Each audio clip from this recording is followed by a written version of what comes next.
আপনি কি এখানে প্রত্যেকটা ইন্ডিভিজুয়ালের নেতৃত্বে আছেন? প্রত্যেকটা ইন্ডিভিজুয়ালের বিহেভিয়ার কন্ট্রোলের আপনি আছেন? আপনি এখানে প্রত্যেকটা ইন্ডিভিজুয়ালের বিহেভিয়ার শান্তিপূর্ণ অবস্থান।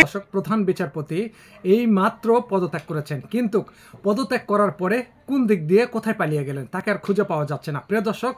আর সেনাবাহিনী দিয়ে ভরে গেছে, শিক্ষার্থীরাও ভরে গেছে, সাধারণ জনগণ সবাই একতা হয়েছে। সেখানে অনেক আওয়ামী লীগ এসেছে, বিএনপি, জামায়াত, শিবির, সাধারণ জনগণ সবাই কিন্তু এসেছে। এই বিচারপতি সবার সাথে দুর্নীতি করেছে, কিন্তু বিচারপতি হয়তো কোথাও মনে হয় পালিয়ে গিয়েছে, কারণ বিচারপতি সেখানে নেই। জনগণ তাকে খোঁজাখুঁজি করছে আর সেনাবাহিনী তাদেরকে বলছে এখান থেকে চলে যেতে। আর তখন সাধারণ জনগণ সেখান থেকে না যাওয়াতে প্রচুর পরিমাণে রাগ হয়েছে এবং ক্ষেপে গিয়েছে সাধারণ জনগণের ওপর সেনাবাহিনীরা সেখানে অনেকগুলোই ছিল, কিন্তু তারা চাইছে যে তার বিচার, কিন্তু তার বিচার কেমনে হবে? তার নামে তো এখন পর্যন্ত কেউ মামলাই করেনি। যদি সাধারণ মানুষ বা আপনার বিএনপি, জামাত, যে কোনো দলীয় যদি কোনো অকাম করে বা নাও করে, সেই ক্ষেত্রে দেখবেন এ পর্যন্ত থানায় গিয়ে দেখবেন হাজারো মামলা রেডি, কিন্তু তার বিরুদ্ধে তো কোনো মামলাই করা হয়নি, এ পর্যন্ত কেউ মামলাই করেনি। তাহলে তাকে গ্রেপ্তার করবে কিভাবে? সে গ্রেপ্তার হবে? আইনে মামলা দিতে হবে আদালতে বা ইয়াতে থানায়। মামলা দেওয়ার পর তার ভেরিফাই হবে, ভেরিফিকেশন হওয়ার পরে অনেক কিছু হওয়ার পরে তাকে না গ্রেপ্তার করবে, তারপরে তার বিচার 3 মাস সময় লেগে যায়, কিন্তু এ পর্যন্ত তার নামে কোনো মামলা করা হয়নি। আর এতক্ষণে কি সে দেশে থাকবে? সে কখন ভারতে উড়াল দেবে বা অন্য দেশে উড়াল দেবে? আগে থেকেই তার পাসপোর্ট, ভিসা এগুলো করা আছে, কারণ তিনি একজন বাংলাদেশের বিচারপতি। আর এগুলো তো আগে থেকে করে রাখছে, জানে যে কোনো সময় বিপদ আসতে পারে। আর বিপদ তো 1 থেকে 1 মাস আগে থেকে। আর তিনি তো বুঝতে পেরেছেন এবং যা টাকা পয়সা নেওয়ার যা করার সব কিছু এখন গুছে রেখেছেন। শুধু হেলিকপ্টারে চড়বে, গিট গিট বিট বিট বিট বিট করে বিদেশের বাড়িতে চলে যাবে। আপনারা কিছুই করতে পারবেন না, আমি বলে দিলাম। কারণ কেন করতে পারবেন না আমি বলে দিচ্ছি তার ইস্যুগুলো। বাংলাদেশে এ পর্যন্ত যখন থেকে শেখ হাসিনা বিদেশে বা ভারতের মাটিতে পা দিয়েছে, কাকে গ্রেপ্তার করা হয়েছে? একজনকেও গ্রেপ্তার হয়নি। দক্ষিণাঞ্চলে আওয়ামী লীগের এক নেতা তাকে শুধু গ্রেপ্তার করা হয়েছে। কেমন গ্রেপ্তার?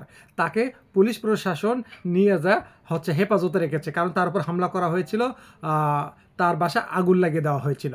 ফায়ার সার্ভিস যায় তাকে উদ্ধার করেছে। তার দর্শক সেও গ্রেপ্তার হয়নি। যেমন পলক অফিনে ঘুরে বেড়াচ্ছে, আপনাদের মতো জনগণ অনেকের চোখে তো লজ্জা নেই, পলকরে জয়রা এই কাছে গিয়া সেলফি তুলতেছে আর দেশবাসীরা দেখাইতেছে যে পলকে সেলফি, তাই না? যে ইন্টারনেট বন্ধ করে দিল, যোগাযোগ বন্ধ করে দিল, তার এখনো কোনো বিচার নাই, তার নামে কোনো মামলা নাই। সে অফিনে ঘুরে বেড়াচ্ছে আর মানুষ তাকে ভিডিও করছে, তার সাথে সেলফি তুলে সোশ্যাল মিডিয়াতে ছাড়তেছে।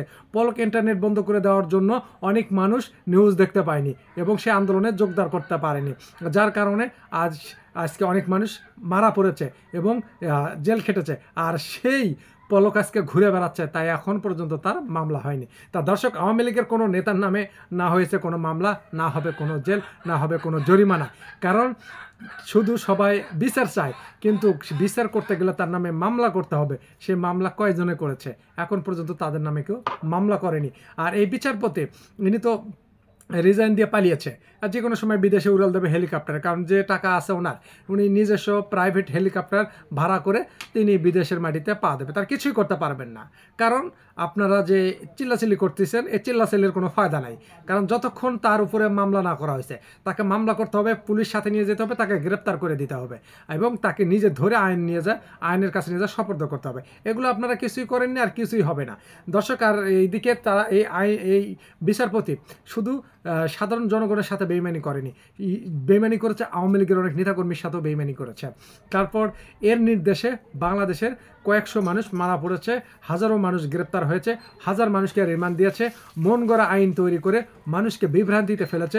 হাজারো মানুষ টর্চারে ছিল, গুম হয়েছে, নির্যাতন হয়েছে, আয়না ঘরে ছিল। শুধু সরকারের কথা মতে এই বিচারপতি চলেছে। সরকার যা বলতে বলেছিল তিনি তাই করেছেন। নিজস্ব প্রতিবেদক, নিজস্ব মন গড়া, নিজস্ব আইন দিয়ে তারা চলতো। তারা কোনো বইয়ে যে আইন ছিল, সেই বই দেখে যে আইন, মানুষের যে ধারা, গণতান্ত্রিক যে অধিকার, সেটা দেখে কখনো বিচার করেনি। তারা কি করেছে?